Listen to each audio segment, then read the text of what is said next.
নমস্কার সকলকে, দ্য সোনিয়াস ইউনিভার্সের আরও একটি ভ্লগে আপনাদের সকলকে স্বাগত।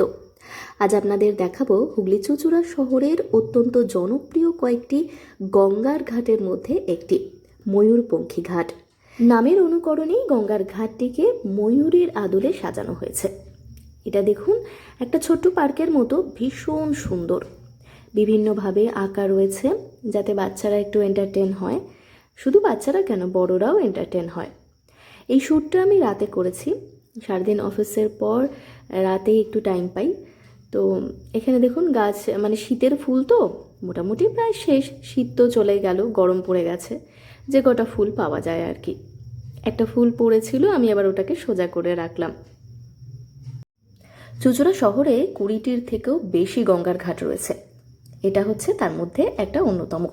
ভীষণ সুন্দর করে সাজানো, প্রত্যেকটা গঙ্গার ঘাটই সাজানো, প্রত্যেকটা গঙ্গার ঘাটই আপনাদেরকে একদিন করে তুলে ধরবো। তার মধ্যে এটা যেহেতু একটু অন্যরকম, মানে ময়ূরের আদলে তৈরি, তাই আমি ভাবলাম এটা দিয়েই শুরু করা যাক। দেখুন অ্যাম্বিয়েন্সটা, এখানে প্রচুর মানুষ, সারা দিন ভিড় থাকে।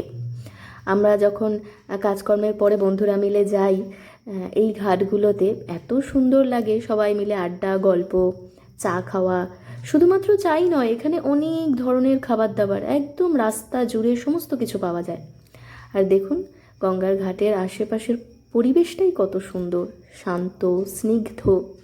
এই ঘাটটার অ্যাকচুয়াল নাম হচ্ছে জগন্নাথ ঘাট। সুন্দর একটা জগন্নাথ দেবের মন্দির রয়েছে। মানুষ সকালবেলা ঘাটে স্নান করে জগন্নাথ দেবের আরাধনা করে। দেখুন তো, বন্ধু বান্ধবদের নিয়ে অবসর সময়ে অথবা নিজের কাছের মানুষটিকে নিয়েও অবসর সময়ে এখানে কত সুন্দর সময় কাটানো যাবে। নানান ধরনের স্ন্যাক্স আইটেম এখানে বিকেল থেকেই বসে যায়। রাস্তার দুধার জুড়েই আপনারা সেই সমস্ত খাবারের দোকানগুলি দেখতে পাবেন। এই হলো জগন্নাথ ঘাটের মহাপ্রভু জগন্নাথ দেবের মন্দির। আজ এই পর্যন্তই থাক। ভিডিওটি ভালো লেগে থাকলে একটি লাইক, কমেন্ট এবং শেয়ার করে দেবেন, আর আমার চ্যানেলটা অবশ্যই সাবস্ক্রাইব করবেন।